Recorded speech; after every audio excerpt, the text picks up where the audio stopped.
Hard to put all this into words, but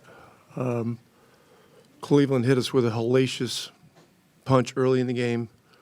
It was difficult to get the ball over half court, let alone score.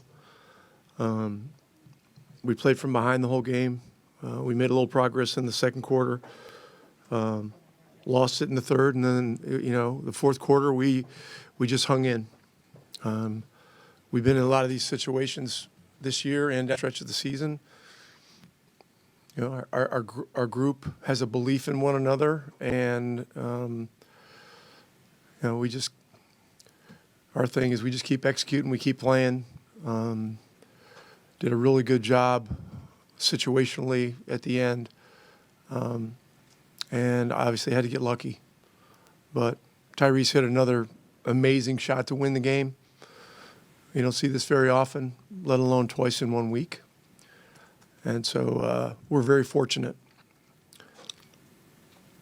We've asked you a version of this question, it seems like, after dozens of close games in the last 2 months. But what is it about this group that makes these kind of wins possible? It's just it's a group of great guys. This environment tonight is a first for a few guys on our roster. Matherin's never been in an environment like this. Walker hasn't.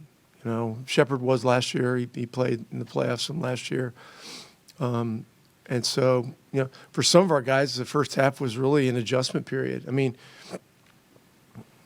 you can't be asking for calls, when the other team is kicking your ass the way that they were. And so, halftime we gathered together and we just said we just got to stay with it. We got to keep trying to make it hard, keep trying to wear them down, and we got into some unusual substitution patterns, partially because of the situations, partially because of their size, partially because of who was playing well and those kinds of things. But Matherin gave us a great lift. Neesmith made some amazing plays down the stretch. Loose ball plays, the tip dunk on the missed free throw was obviously, without that we got no chance. And Tyrese, he came through again, and so we're very fortunate. The first half, Ty had like one assist the first half, even two to the first three quarters. It seemed like they just made an effort to sort of cut off his passing. What'd you see from them defensively? They made an effort to cut off his blood flow. I mean, really, they were making it hard, and they were hitting him, and they were, they were doing physical things, and they had set a tone, and it was difficult to get assists. It was difficult to catch the ball, let alone get assists or score. And so give them a lot of credit for that. We were able to change the leverage in the fourth quarter, a little bit in the third, but in the fourth quarter. And, we maintained enough energy to get it done and give ourselves a chance. And, that's a great credit to our guys. And so, we're I don't know how many times I'm going to say it, we're very fortunate. I mean, just like, Rick, how you've been coaching for a while, how hard is that? Like, you guys took the first game, you make some teams that are like almost happy to sort of go back home 1-1. Like, you guys really stay throughout this game. Have that moment. We just got to stay in the present.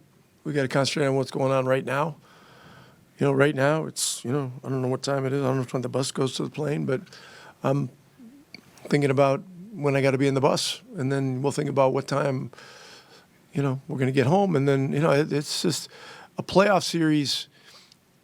You can't look forward, and you got to be careful about how much you look back. You got to, depending on your team, you got to do it the right way, and so there's still a lot up in the air with health, with a lot of things, but tonight demonstrated that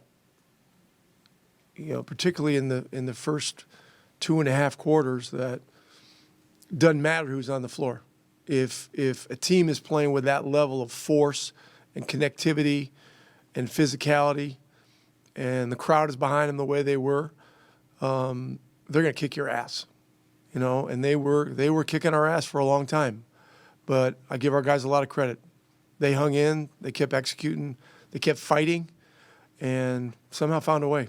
You mentioned substitution patterns. You obviously decided you don't always do this to put in an all-sub lineup at the end of the third and then play your starters plus Ben all 12. I mean, just what all went into that? I guess at what point did you make that decision and just? I don't think they played all 12, but Not. I mean, I think you only played 6 guys for those 12. yeah, it's just look at it's, you know, Obviously, well, I mean, you're not always, you know, you chart out a, you know, a minutes thing, you know, on a minutes sheet or whatever you got. It's just a framework. It's not anything etched in stone. And you know, I told Walker before the game tonight, I said you got to be ready for anything. There are a lot of things that can determine a lot of situational things, you know. And he ended up in there in the first half and in the second half and in short minutes. And you know, that's a real dose of reality for a young player. You know, in this environment, when they're going as hard as they were, and it was, you know, we were, I mean, swimming upstream isn't even the word. You know, we were trying to go into a hurricane that was coming at us, and so, but it's a 48-minute game, you know. And one thing that we've continued to say is that Pacers basketball is 48 minutes, and sometimes it's 53, and sometimes it's 58. You know, that's what we've seen in the last 2.5, 3 weeks. In terms of guys swimming upstream, I mean, Drew had 8 turnovers tonight. He didn't have 8 turnovers in a game all year. Yeah, but each game. Steal. I mean, just how. Yeah, each game's a different thing. You know, it's just a different thing. And then, you know, the next game they're going to come out even harder. You know, and we're home, but that doesn't guarantee us anything. You know, so you know, we got 2 days now to, you know, look at the film. You know, we'll be off tomorrow. We got to look at what happened in the first half, because it's very rare to struggle the way we did in the first half and still be able to win on the road. It doesn't matter who's out there for them, you know. So, you know, fortune, you know, was with us tonight because we hung in, but the series is 2/7 over.